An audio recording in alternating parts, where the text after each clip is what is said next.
Hello, everybody, and welcome to the very first podcast in my new show called Inclusion Bites.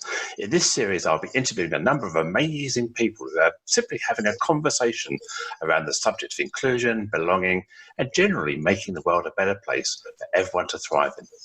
If you would like to join me in the future, then please do drop me a line to joe.lockwood@seechangehappen.co.uk. You'll be able to catch up with all of the shows on iTunes, Spotify, and all the usual places. So plug in your headphones, grab a decaf, and let's get going. Well, today I have the absolute honour and privilege to be joined by Dr Lynda Shaw. I first met Lynda at a meeting of the Professional Speaking Association and was recently amused by her entertaining the audience in a musical comedy sketch playing the triangle in a dinner jacket, no less. I asked Lynda to describe her superpower, and she said her superpower is always loving change while the rest of us try to resist change. This is something Lynda does to great effect. And today we're going to tackle the topic entitled, It's the Brain Stupid. So, Dr. Lynda Shaw, good morning. How are you? Good morning, Joe. I'm really good, thank you. How are you? I'm fantastic, thank you. Really looking forward to this. We planned this a couple of months ago, and I'm really, really excited to finally have the opportunity to catch up. So do you want to tell me and the listeners a bit more about yourself? So who is Dr. Lynda Shaw? Yeah, I've got a doctorate in neuroscience. My speciality is unconscious processing of emotion, and it's morphed into other things as well, basically because I had 3 businesses before I went back to academia, and I've got a psychology in my background. So my biggest business, I had 20 staff and 2,000 members of a health club. So I sort of get what it's like to manage people, to understand how to motivate them, how to create decent decision-making processes, judgments, all of those things that the cognitive brain does. So my discipline is cognitive neuroscience. So I basically am a specialist in how the brain changes behavior and behavior changes the brain. Wow. And because of that, what people don't realize is just how much control they really have.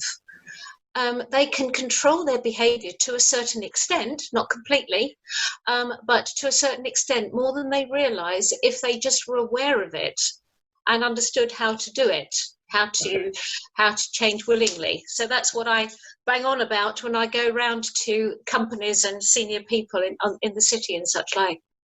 So it's almost like saying to yourself, before something comes out your mouth, before a thought becomes locked in, how can I change that thought? How can I reframe that? How can I nudge it into a different orbit, maybe?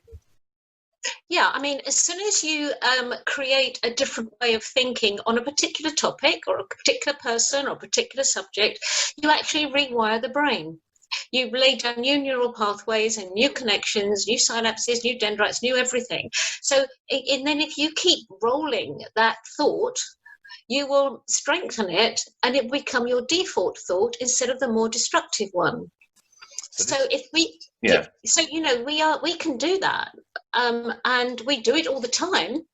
But what people don't realize is they can do it deliberately, and by doing it deliberately, you're more in control of your destiny, which is really cool. So I heard recently that most of the biases we have are learned. Okay, we do have some protection type biases, some subliminal reptilian type biases, but we do learn a lot of biases over the course of our lifetime, don't we? Well, biases come from heuristics. Heuristics is a method the brain uses to create shortcuts to lay down information, because we are bombarded with this cacophony of stimuli all the time, and the brain can't cope with it. So it relegates everything to unconscious processing, automatic processing that does not take attention as quickly as possible.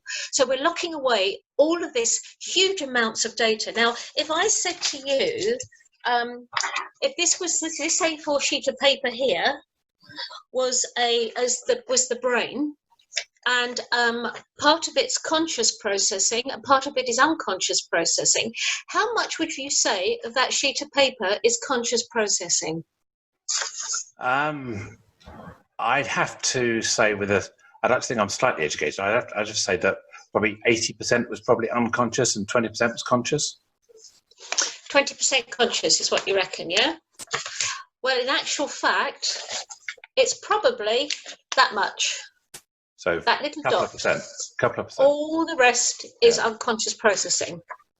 So what we do with heuristics is we think, okay, that person has a green skin with things sticking out of his head, must be a Martian, put them in the Martian box. That person has that thing has 4 legs, a tail, and ears. It must be a dog, in the dog box. The unconscious processing, it gets so it's speed of efficiency for the brain to operate. But then we get these biases, because then we're all of a sudden thinking, well, that means that all green people are Martians, when it could be the Grinch.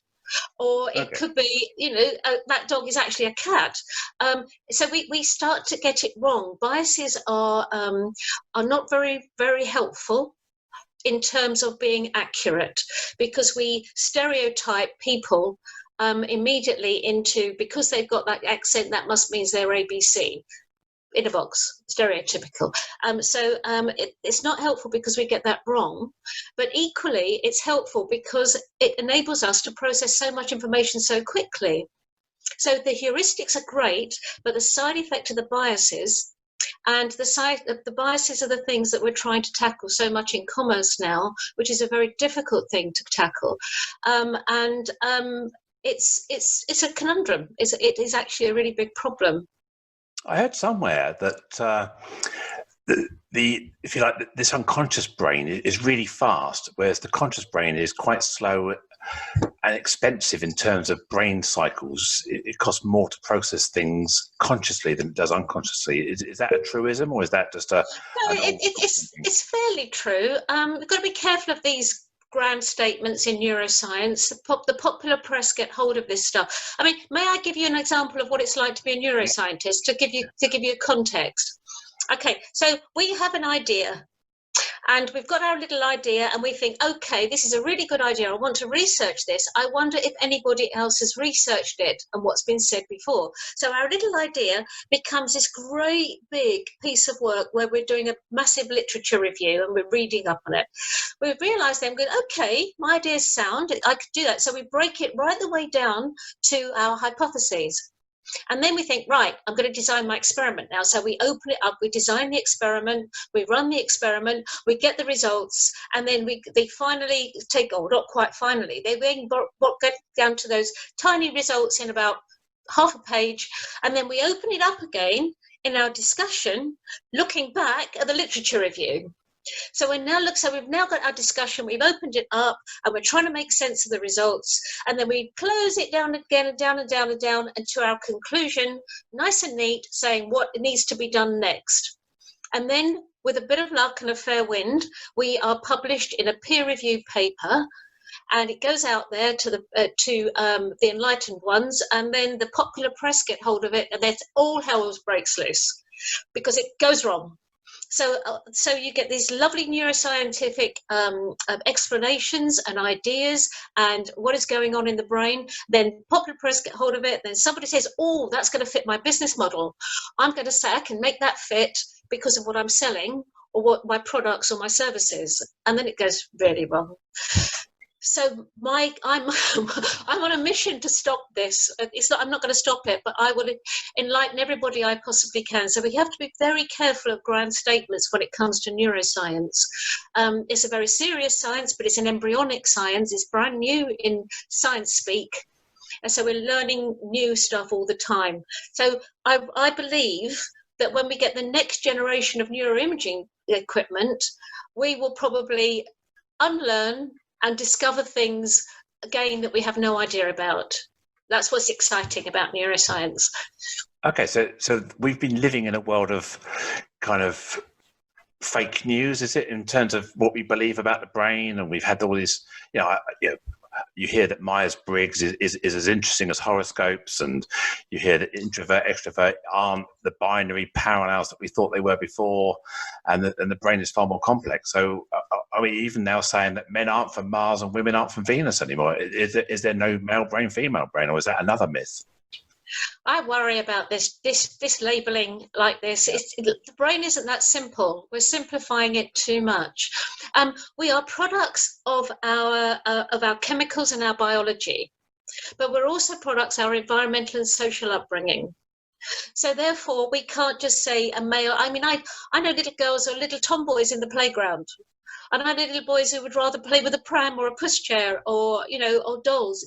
It's how do we talk about the so-called male and female brain like that, especially when you consider how we treat our boys and girls differently.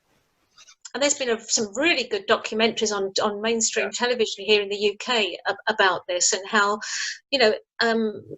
boys we push a little bit to be more physical. The girls were a little bit more protected with. We don't need to be, but it's the way we're programmed as parents and as teachers and carers. So I think to talk about a male and female brain is really misleading.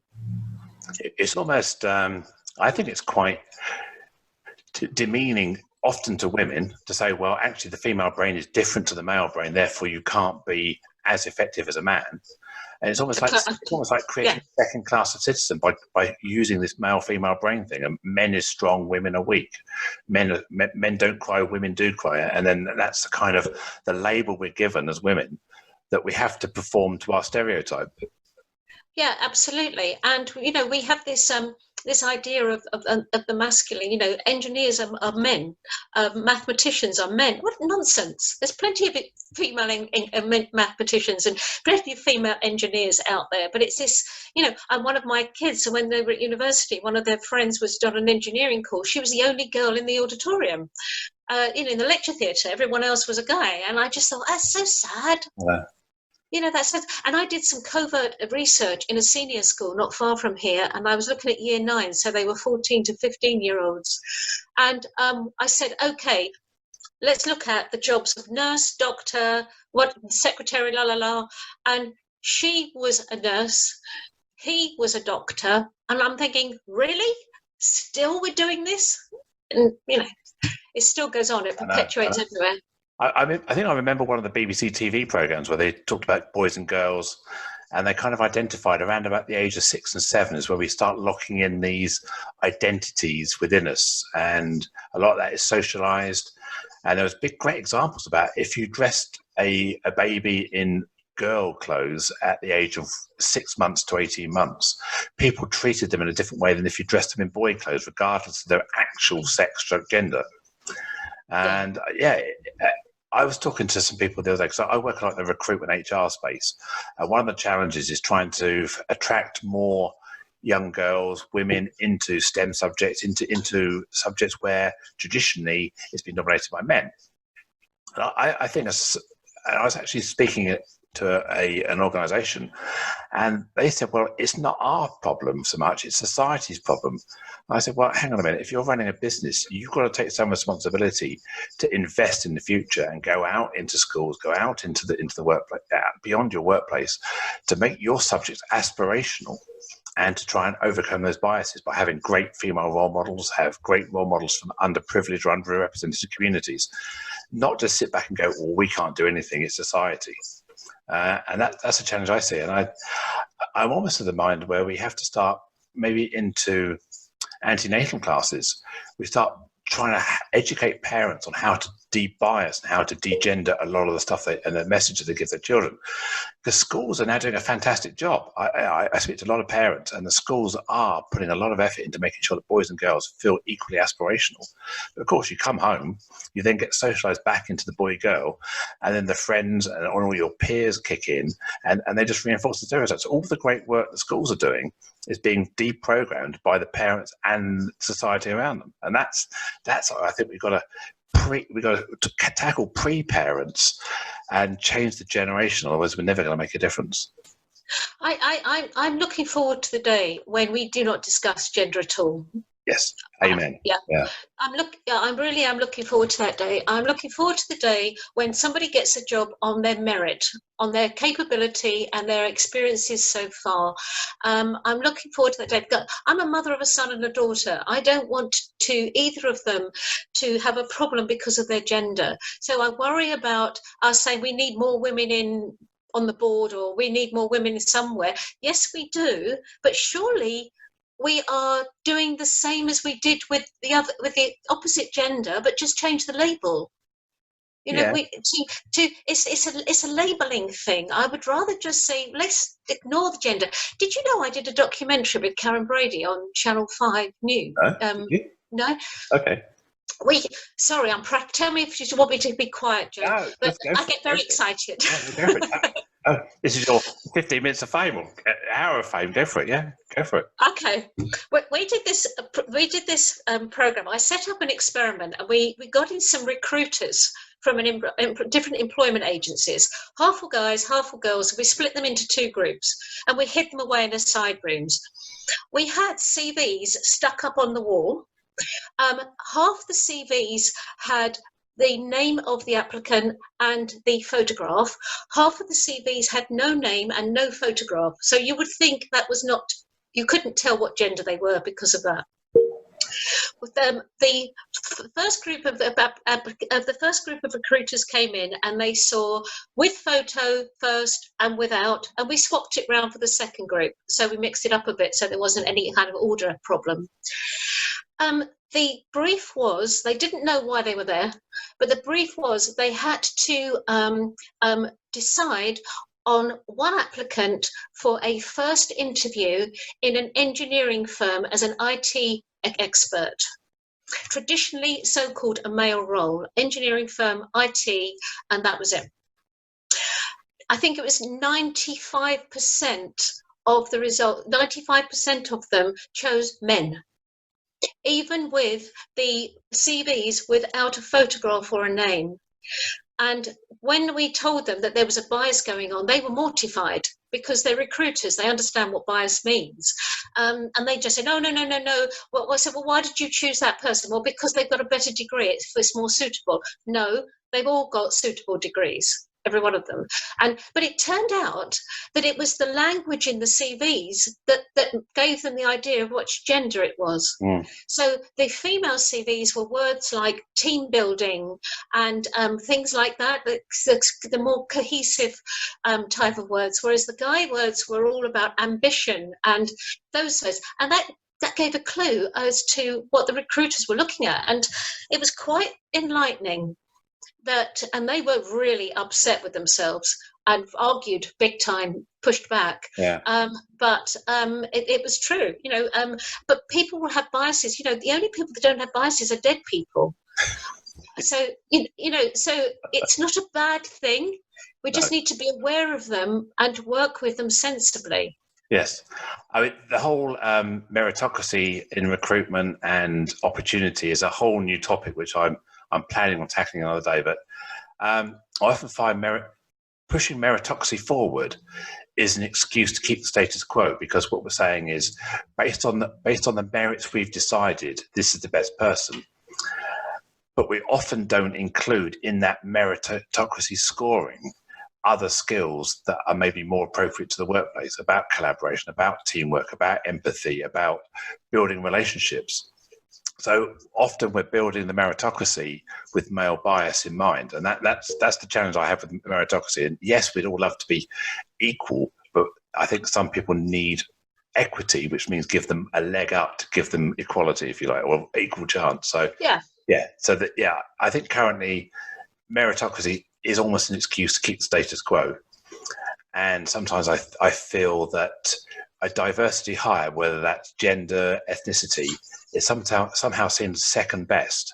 I'm hiring for diversity, not for the best person, but I have to hire someone who's different. They won't be as good. So you're almost pre-biasing this person to be not as good as the obvious candidate. And anyway, that's a topic for a whole new in the future. Unless you've got some. Sorry, Joe, but you've just really touched on something that's really interesting there. If we are feeding the status quo, we're actually going to become dinosaurs. because things are changing so rapidly, we really have got to think in much more creatively and with much more innovation. So in actual fact, if we've got a job spec and we're looking for a certain type of person and we're trying not to be gender biased or any bias whatsoever, maybe we're looking at maybe the job spec's not correct. Oh, completely. Right? It's the whole recruitment industry is shaking itself up. It's based on a CV, which is an historical document, and that was only invented in the 80s when we started having fax machines and we could start writing CVs on computers. Before that, we used to fill in an application form. So we constructed the CV as the official document. People are looking at video interviews. But again, video interviews can have their own bias. You know, you see somebody, the way they talk, the way they sound, the way all these other factors kick in. But yeah, I think the more forward-looking companies now are being more objective in their approach, where they would set defined criteria. You would maybe rate yourself. Someone else would rate you on the answer to a question. So by the time you get around to say the second round, there's already that affinity bias. You already know that person has capability, so you're more likely to welcome everybody. Whereas that first sift on a CV is down to how good you are at creating a CV, whether you've paid someone or whatever. There's a whole load of factors that CVs often are written by professionals to get people jobs, not actually to do the job. And often the interview process is two people lying to each other about the demo mode of the game, if you like, rather than actual game footage. So yeah, I think the forward-looking companies are starting to address the way they recruit, the way they attract, the whole candidate experience, and also understand that it's about their brand and about their what they're offering people in terms of flexibility and the skills they need. Because they don't want the hierarchical businesses of the past. They want more neural networks, and that requires different skill sets, which you can't always pick up in a CV. Absolutely. There's a lot you can't pick up in a CV. But of course, as soon as you get somebody in front of a panel, the perceptions of each panelist will be unique to only them. So they'll be looking with their biased views as well, you know, and each one of them be different. To be honest with you, when I go into companies, one of the things I talk about is if you have got an interview panel or a board or whatever, is that you come to a point of agreement that if you display a bias, which you're bound to do, the others point it out to you.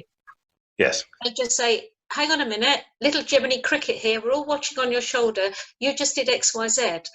The problem with that is that somebody might feel they're being got at by their peers. So it has to be really a place of where everybody consents to the same thing. And, you know, you actually are looking after one another, so you are not demonstrating or using bias because you're being pulled up on it. So it raises awareness of you know, what is your default button. Yeah, and I think, again, look at some of the forward-looking companies. They're putting a lot more effort into training their recruiters.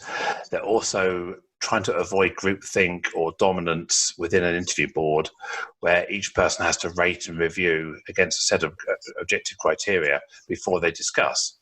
And only then do you consolidate the results and try and average out those biases if you can. Some of those are done blindly, and some of those are done, I say, just using objective-based questions. So, you know, find the error in this code, write me 5 lines of code that will do this. So really testing in-job experience. And some are even saying, come in and work for us for a day, do the job and see how it goes. And those are kind of a better ways of evaluating someone's fit, performance, capability than a 5-minute interview, which really, I think people are saying now is that an interview and a CV and application really only gets you a month or two's head start. It's the person that's going to thrive after the 3 or 4 months when they've picked up the job, they've picked up the opportunity, and they're actually in role. I think what we tend to do is we tend to go for the person who's got the extrovert personality, or the person more like us, or the more like the person that just left, or the other people in the team. And that's when we're writing the job set, we often think of the person we want to hire, and then we match everybody against that person rather than the actual needs of the role. But yeah, that's there are that is the way the world is moving, and it slowly in some areas, but big organisations are really focused on that. Yeah, I think it's all about group membership. You know, we identify with people like us, and we need our group membership, and we will fight for our group, as you see everywhere, absolutely everywhere. You just listen to the news anytime, and you will find people fighting for their group that they feel a member of, and anybody outside of that group is a threat. And that's, you know, that's evolutionary psychology going on here. You know, everybody outside of that, and for very good reason. When we were in little villages and we were being invaded all the time and raided and stuff, and, you know, raped and pillaged and all of those things going on.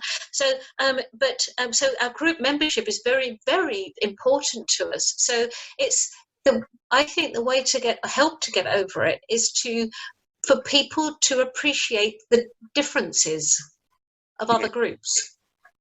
So there needs to be a move forward to appreciate. So we're raising awareness, and then we start to appreciate how those differences are valuable. So celebrate uniqueness, celebrate differences. It makes the whole bigger by enriching it with different experiences, different thoughts, different ideas. Yeah, I agree. Yeah, absolutely. Absolutely. And then what you've got is, but to be honest with you, you can raise awareness, but people will still ignore it if they feel threatened. So you won't actually change anybody's mind unless you can stimulate curiosity. Because with curiosity, we learn. You know, sure, we learn the times table by rote, you know, just boring, dram it in. But most of us learn by being curious, and children especially, like they're sponges. They're in awe and they're in wonder of everything that's going on, and they're learning huge amounts of data every single day, and just by being sponges and curious about what's going on in the world. So if we can stimulate that in adults, that raising awareness of what's going on, finding the curiosity to then appreciate the differences there are, and then being curious about what that person contribute, or those people can contribute, or that group can contribute to what you're doing. That's a good way forward, I think. Yeah. Are we now living in society where people aren't being as curious as they once were, where maybe there's too much information, too much strong opinion? I mean, let's just look at some of the hot topics of the world in the UK. So we've got the Brexit debate, we've got climate change, we've got some of these other debates that are going on where we have anti-vaxxers and people who are adamant that vaccines cause autism, etc., etc. So we've got all these really strong opinions, and people seem to set up camps on opposite sides of the opposite hills and just start throwing grenades and rocks and stones at each other and archers. So you end up with this carnage of where the centre ground is almost like dangerous, where you have to have an opinion. And I think we saw it with Brexit. Once you'd entrenched into a camp, it was very hard to get into the middle ground and have a conversation. And is that the media? Is that social media? Is that just the way society is evolving? So how do we get curious again? How do we reverse what we've done? I think if anybody is so ensconced in their group membership, they are not going to be curious unless their curiosity is stimulated. That can be stimulated by an outsider, or it could be stimulated by what another group has done, and it depends how much identity somebody has with their group, how deep that identity is. If somebody has more than one identity, then they are going to be more willing to want to find out about others. But if somebody has got, you know, some religions, well, all religions, some people in them, they become they don't want to know about anything else. They are right and everybody else is wrong. And that's so black and white, it just can't possibly be true. It just can't be true. And of course, if we can get that going, that curiosity going, then we communicate better. And if we communicate better, there'll be far less anguish and anxiety.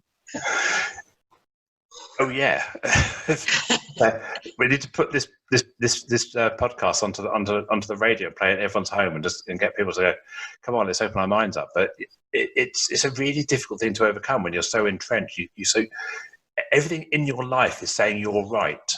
You're being bombarded with your in-group stuff, as you said, and sometimes in order to break away from that, you've got to be the brave one to step out of your in-group and go and visit the enemy. It's I often talk about it as you're either a Man United fan or a Man City fan. You're either a bright red or a light blue. You can't. There's no middle ground. You can't be half a Jedi. You can't be half a Sith. You have to narrow your colours sometimes, and that's where people really struggle to be open-minded, isn't it? It is, and it's all again down to group identity. They can't belong to more than one group, and I've never understood why. It doesn't. I don't. I can understand it in terms of psychology, but I don't understand because everyone else is a threat. But if that group has proven themselves not to be a threat, then lift yourself up and just start to ask questions and find out what it's like to be at that other group. Yeah, I mean that segues nicely into one of the things we were talking about the other week, which was around trans identities and the way that trans identity and people who are trans can polarize people into two camps.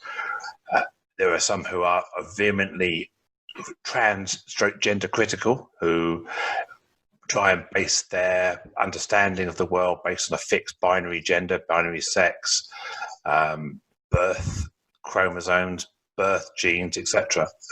And other people who are more able to see gender as a freely sense of identity, sense of self, something we've evolved over our lifetime, and there's no binary, if you like, gender as such. There's a whole spectrum which is fluid and it can evolve, and not everyone has to be this the gender box of an expectation of a man or the gender box expectation of a woman. And there are some people who seem to want to police people back into their box. I know we do. And do you know what was quite interesting? Last week I was speaking at a conference, and just before I had to go on stage, they broke out in groups. And the one group stayed in the main room and other groups went to different areas in the building.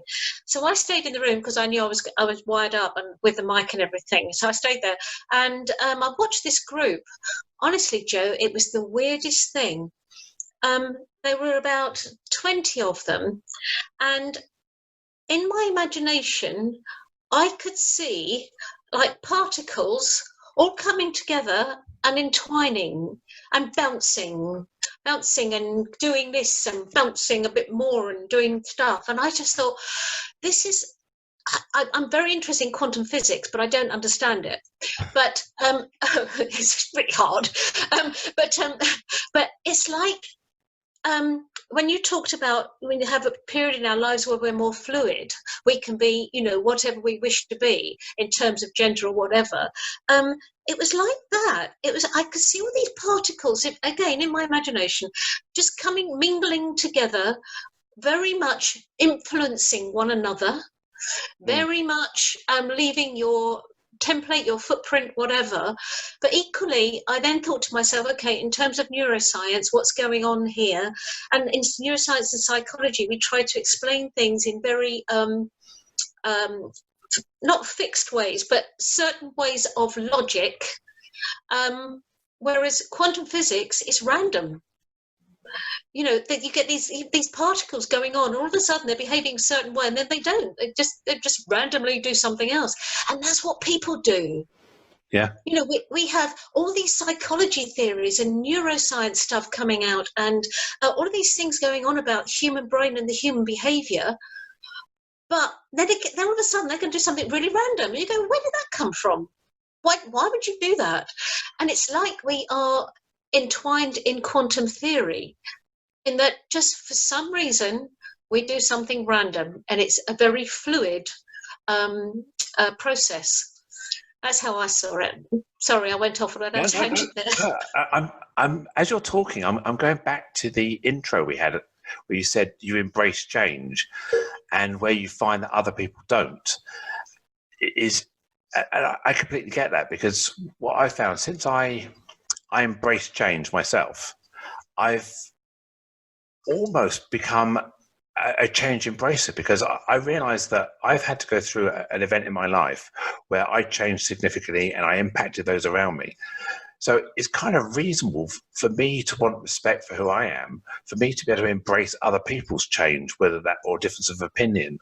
Because if I say, well, no, I'm okay, but I don't get you, that's almost like saying, well, hang on a minute. If I want any modicum of respect, I have to be able to respect that everybody has an opinion, everybody's identity, and you say in group, out group, whatever that identity is, whether it's football, gender, politics, you're allowed to have an opinion. And it's just a way of embracing that opinion and sharing it in a discussion, respectful way, rather than trying to force an opinion on somebody. You're allowed to have it, but you don't have to necessarily share it. Sometimes you can keep your mouth shut and know when it's not mainstream. So, but I don't think people realise how they come across sometimes. I have this quirk in my behaviour, in that I can actually stand outside of myself and watch me interact with others. Yes. I don't know if you do that. Do you do that? I have to think I'm in space looking down. Yeah. Watch the gameplay, if you like. Yeah. Yeah, I mean, I do it when I'm on stage. I can be telling a story, and I am watching the me telling the story and the response of the audience, and I'm not in the story. I'm more watching it play out, yes, so that I can work the audience to communicate with them better. Yes. So I seem able to just stand outside of ourselves and watch the show, and realise that we are not doing terribly well, or we are doing very well, or what we can then change our behaviour. The problem is, when it gets really important, is when we're in a high state of arousal, when we are really, the emotions are going and they're in charge, and people get really heated and you see it on social media all the time. It's just ridiculous. And so people just are in that state of emotions ruling the brain, ruling the way that you can't actually step outside of yourself and watch the show go on. And it just fuels everything to the negative. So, yeah, for me, standing outside of myself is really helpful. That's a really good technique, and it's funny. I often say the same thing to people, and not often do I hear people go like, "Oh, I know exactly what you mean." But to hear you say that, I think, yes, I found somebody else. It's and the analogy I often use is the film The Matrix. At the point when Neo dies and he wakes up again. And when he wakes up, he sees the world as a social construct. He sees his place in the world, how he can influence it, how he gets influenced. And then at the end, he flies over the city, looking down at the world, or the construct of the world. And I kind of found that, since I embraced my change, that to be critical about what the information I'm feeding, critical about the biases I'm hearing, be able to question, say, well, why did I think that? Why do I think that? Why do you think that? And then almost like trying to come up with a little thought in my head that doesn't allow me to proceed until I've realised why I'm saying something. Or is that a fact? Is that an opinion? Is that kind? Is it cruel? Who told me to believe that thing? What's the media telling me I should believe? Why do you want me to click that button? And it's almost like it's having that extra bit of circuitry in your head that says, just quickly check it and put it back in again before it gets processed, before it gets locked in. Yeah, I mean, I've got a little when I hear information, when I see a situation or whatever, I check it by saying, who says? Yeah. Who says? If somebody tries to lay it on, who says? Yeah. And they go, well, because the stuff that people come out with is just it is their perceptions based upon their experiences so far, and which is why it's so unique, because we perceive the knowing based on the experiences that have gone before, so they are completely unique. It's this massive pyramid going on. So I double check, go, who says? And it just stops people in their tracks, because nobody. If you're going to quote some kind of research going on, then clearly the authors of the research are who said. But that's not what people are talking about.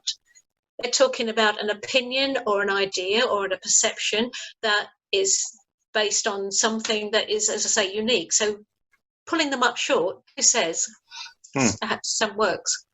Yeah, based on what? Yeah. It's almost like how we're taught at school in mathematics. It show your workings out. It's you may have the answer wrong at the end, but if someone understands how you got to that answer, they can then piece together your thought process, and don't have to necessarily just disagree with you, but they can see what you're trying to think at the same time. Yeah, and even though maths is you're right or you're wrong, you get marks for the way you worked it out. Yeah, exactly. So it's so yeah, absolutely agree with you. Really good analogy. People can see the same data, the same evidence, and draw a different conclusion based on their perspective, their biases, their groups. But then you can have a discussion about where they diverge based on this data. So you thought that at that point, I thought this at this point. So why do you think that? Do I need to adjust my thinking, or should I help you adjust your thinking? Or do we just say, okay, that's a fundamental theology type disagreement. We can't rationalize that one, but we can understand why people think that. I think also people take themselves too seriously. Yeah, I do. I know. My work is serious. I love my work, and I do good stuff with with the results I get with clients and so on. But to take myself seriously, it doesn't serve anyone. No, it doesn't serve the triangle in a DJ is yeah. I think we all need to have our off days and just chill out and be ourselves, be relaxed sometimes, don't we? If we're not careful, we're just seen as this professional or someone without outside interests. We've got to be all of us. Yeah, and you know full well that you're not going to be liked by everybody, but that's okay. Yeah, it's all right. Yeah, I don't. It doesn't matter. It really doesn't matter. And we worry about stuff that we can't do anything about, and that's just daft. We all do it. Don't get me wrong. I'm as guilty as the next person, but I'm talking to myself here. There's a mirror going on. So we need to lighten up. Yeah. Be far more accepting and lighten up, and not think that we are. Trouble is with our perceptions. We are always the central player. Whatever we see, we are the central player. So we take ourselves too seriously. There's an expression I heard was strong opinions lightly held. I can't remember who said that. Nice. I think it's nice to have an opinion. It's nice to know who you are, what you stand for, but holding it lightly enough that you're willing to listen and adapt and improve your algorithm, if you like. Yeah, I think that's actually where the schools can come in, is to encourage more debating societies. Because we are losing the art of arguing sensibly our corner and then letting the audience decide which foot they got in which camp. I can remember I was once at consciousness is my favourite topic of all time, right? It's mostly ever so hard. It's like the last frontier. And I was in Tucson at the consciousness conference, and I was sitting in the audience, and there were two neuroscientists on the stage. One was arguing for Freud, the other was arguing against. Now, neuroscientists and Freud do not work together, okay? It's a bit like oil and water. But the way the guy talked about Freud and persuaded the audience that we still needed to consider Freudian theory in our neuroscience work, he won. Because of the way he argued it, and it was calm, it was logical, he got really good evidence, and he won. I think if you're very good at debating, you can persuade somebody the sky's green. So sorry, there goes my phone in the background. So you can actually persuade somebody is sort of green with purple spots. So if you're really good at arguing it, you will persuade people. Now that could be right or wrong. Don't get me wrong, but then I'm talking right or wrong again, and that's wrong. If you see what I mean, because it's not black and white. There's this lovely ambiguity about life. So. So I think the schools could help us to be better at understanding one another if they taught debating skills. I suppose the modern society, young children, teenagers, they're kind of brought up in a world of wanting to be liked, wanting to get self-gratification or gratification. It's a selfie, it's a Snapchat filter. there's a lot of mental health issues, as we know, about children who are bullied by people actively blocking them or disliking them on social media. And this is kind of the modern generation's way of social contact, isn't it? The in-groups and out-groups are hyper magnified through these social media outlets, aren't they? Yeah, absolutely right. And I mean, the social media is just, I mean, the children and anybody just cannot get away from anybody who decides to be a bully. And I rarely use the word hate, but I hate bullies. Absolutely, categorically hate bullies. There is never, ever, ever any excuse ever to bully someone. Never. And of course, the kids now are in their rooms, up far too late on various social media networks or whatever they're doing, and they can't get away from the bullies. They can't get away from those who are feeding them with self-doubt and low self-worth. And it's seriously dangerous, and I think horrific, really horrific. Yeah. There's an oxymoron. Well, it sounds like an oxymoron. Is you should be intolerant of intolerance. That's kind of an oxymoron in its own way, but what it's basically trying to say is that anybody who steps out of what is considered polite, normal society, whatever normal is, or the social construct of the rules we've created, anyone who steps outside of that should not be tolerated with their intolerance, which is where we talk about religious fanaticism, some of the terror attacks. We can't be tolerant of that, even though that person, you have to almost allow them to express their religious freedom or their views, but we can't be tolerant of that person in this society. And at that point, it's like it's a bully. They're setting out to harm the many, and they're not the one that at being harmed, if you like. I actually have a problem with the word tolerate. So do I. Hate it. Yeah. I do. Tolerate sounds arrogant. It sounds like okay. I will put up with the fact that you're not as good as me. And I just really have a strong problem with that. I think, we talk about tolerating in society. No, we show compassion and understanding. We do not tolerate, and we appreciate differences. So I think it's not just a case of semantics, because the words we use have a subliminal effect on our mind. So if you're going to feed people with this, we have got to be more of a tolerant society. I'm sorry, that makes you an arrogant society. And I don't like it. Judging people against our rule set is tolerance. We're saying my rule set is this. You don't quite meet my rule set, therefore I'm going to allow you in a bit. Yeah. But still on the outside, you're still in the out-group. I tolerate you as an out-grouper. Yeah.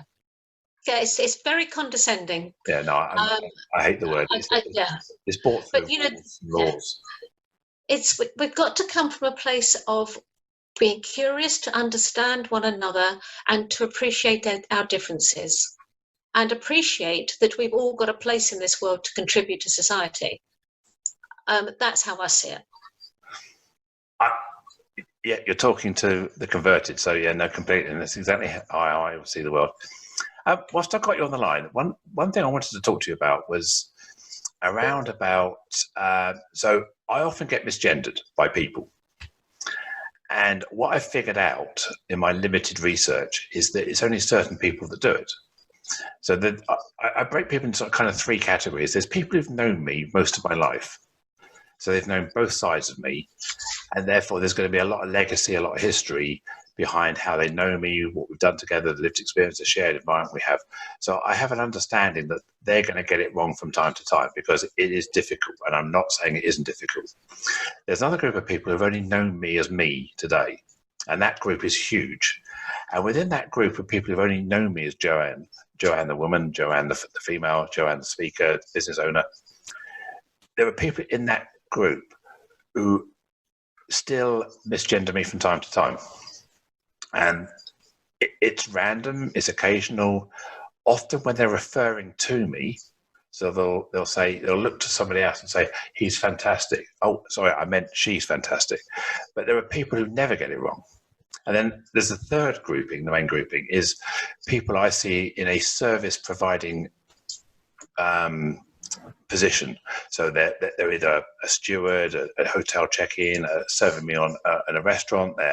They're cabin service crew, check-in people, where those are the kind of people that sometimes from time to time, through either subliminal messages in their brain, are saying, "Oh, hello, sir," or just misgendering in that casual way. So it's trying to understand. So I've come down to thinking that it's not always just about the person being, let's say, ignorant. I hate the word ignorant. Or is it laziness? Is it their brain just has some pathways in it they can't override? I mean, what's your thought on that? I don't think it's laziness. I think it's just preconditioning according to their own perceptions, their own upbringing, their own environment, and they slip into default. If it was laziness, I think they would know they're doing it and can't be bothered. But I don't think they do. I think it's something just comes out. It's like that unconscious processing. It's just, the default comes out of their mouths without thinking it through. I mean, especially with the third group who might not even be aware they've done it. All of a sudden calling you, thank you for your passport, sir. Have a good flight. Whatever, they might not even realise they've said it. They've just gone on and they're on automatic. So I don't think it's at all deliberate, unless the occasional person is being horrid. But I don't think it's at all deliberate. I think it's just the unconscious brain going into default, and they've just not been exposed to enough people who have been who are transgender. I think it depends on what they've been exposed to that date. And I fully appreciate it. It's a very complex thing, because that millisecond perception of who you are, that how we do all that processing very quickly, and it's made up of so many different dynamics. It's frame and stature, the way you move, just from the way you stand, or just the voice, let alone the facial dimensions, the ratios, the hair, the size of hands, size of feet. There's a whole load of dynamics going on where someone just makes a snap decision, and it's what you do with that data that varies, I think, between people. Some people kind of look at me and go, no, they don't interpret it at all. They just say, sir. Some people say, I see a woman, you are a woman. And some people, it's a bit more complicated, where they're sort of, they don't want to do this evaluation and go, clearly Joe is trans. Joe was born this way. And then their brain almost like flips over it, so they think too much almost. Yeah, I think that's right. And I do think, I do believe that society is getting better. Our society is getting better because we're talking about it more, we're understanding more.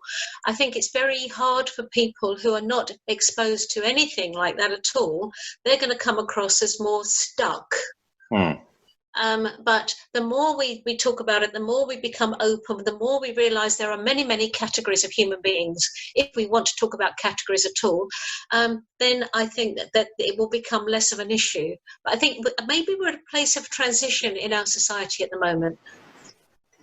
Yeah, no, yeah, I think we all transition in life.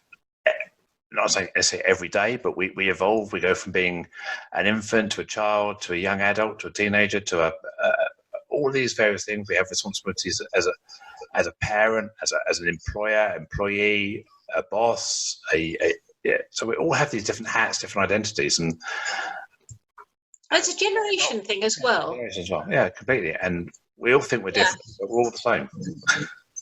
Yeah, I do think there's a generation thing. I think, if you've got an older generation who has not, that society has not openly talked about transgender, transsexual, lesbian, gay, whatever. So therefore, they're not going to be sure how to handle it. Whereas the next generation down, it's more open. It's talked about a lot more. It's become the norm, and the youngest generation probably won't even think about it. It's just like, yes, so what's your point? Which will be great. So do you think there's anything, say, I as a trans person could do to help people who may be struggling with this? What technique could I learn to make it easier for people? Do you have a thought on that? Yeah, I do. I know some people who are younger people, and they have gone through, they've changed gender. And they lack understanding for those who don't understand. They expect everybody to make allowances in inverted commas and use the correct words. We don't say he, she, we say it. We use that stuff which, you can't, it's very hard to say a sentence like that. It doesn't sound grammatically correct. That's hard in itself. I think there are a lot of people out there who want to understand and love people as equally, regardless of what they've chosen to do. But those people, there are some people who are intolerant, and they're expecting more of the society than society are able to give at this moment. So, and this is a massive generalisation, massive. So I think perhaps people who want to not be in the stereotypical norm, to be a little bit understanding and help educate those people in what it's like, or why, or whatever. Just so that they can, you can increase the level of understanding. So almost what I'm hearing is, so you would say people who have limited exposure to different identities, whether that's gender, race, whatever, they need help to learn. And to shut someone down doesn't help learning. All it does is create conflict. So it's finding a way to turn a potential accident or a potential oversight or just some unconscious slip up into a positive outcome through, I'm sorry, that hurt, that doesn't work for me. Can we have a conversation about it? Yeah, I mean, you've got to be very careful you don't put people, they make people feel bad about themselves. Because everybody's trying to do the best they can. Most people are trying to do the best they can. So to make them feel bad about themselves will just set up more of a them and us. Yeah, I get that. And I think the struggle a lot of people have who are less typical, whatever that identity may be, is that it can become very, very exhausting, where you're having to do that time and time and time again. So for me to meet the chemist one day, that may be the fifth thing this week. It may be the third thing that morning. I may be feeling great about myself and I'm thinking about the day, and then the airline steward makes a remark, and then that's completely... So for me to then be in the right frame of mind to say, actually, can we treat this as a learning exercise? Having had this experience many, many times, the drips of water, the microaggressions. So at some point, someone is the straw that breaks the camel's back.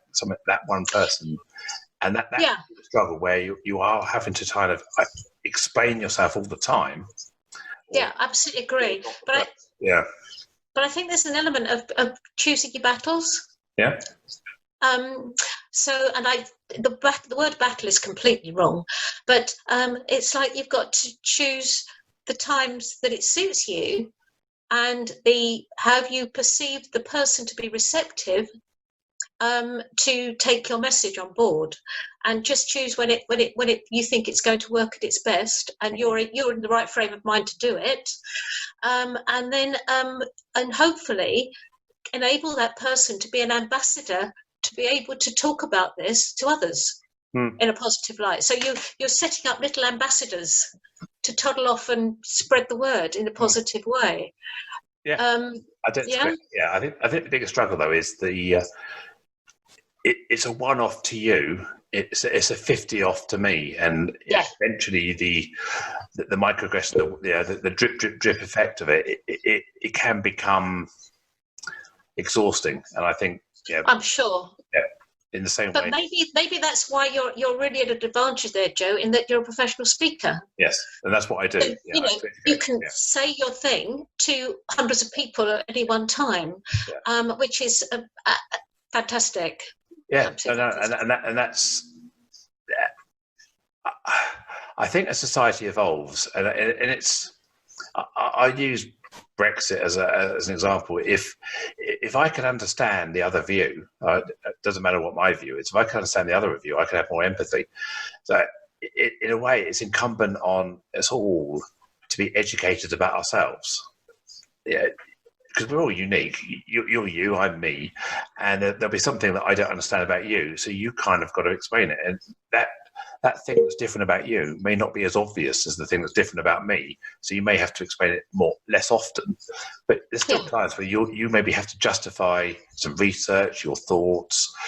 Some of the conversation we've had today has challenged thinking that people have had around neuroscience and the brain for years. And a lot of people go, no, I base my whole talk on left brain, right brain, and Myers-Briggs, all this sort of stuff. And you're saying, well, no, actually, it's not that simple. And so you're challenging other people's beliefs. Sometimes you probably find the same. You have to pick your battles. Actually, there's no point in arguing with you. It's not going to help. You know, you can make an impression of somebody, and you could just think, do you know what? It's just not worth me talking to them. Yeah. I'm wasting my breath. And then you'll instinctively know that somebody is actually receptive to learning, and that's the person to talk to. Maybe this other person will be more receptive in a month's time. Who knows? But at that moment, you know full well you're just wasting your breath. Yeah. So I do think we need to choose who we talk to about what. Pick our engagements rather than battles, or pick our conversations. Yeah, I agree. That's been fantastic, and I thank you for your time this morning. Is there anything you'd like to just wrap up? So how do people contact you? How can they find out more about your work? Okay, as I say, I'm a specialist in the art of change, or embracing change, which covers many behaviours, including habits and all sorts of things that I guide people through. So you can find me at drlyndashaw.com. That's LYNDADRLYNDASHAW. It's really hard to say that, isn't it? And why can't I just have a simple name? Lynda at drlyndashaw.com or www.drlyndashaw.com. That's me. Brilliant. I'll put all those details in the podcast notes and the accompanying this. Thank you. If you've enjoyed this conversation, if you'd like to hear more, then please do subscribe. The links again will be in the comments, and I'd love to hear more. And of course, if you'd like to contribute to a future edition, then please contact me, and I'd love to have you as a guest. So for now, Dr. Lynda Shaw, thank you so much for your time. You've been an inspiration. Thank you very much. Thank you, Joe.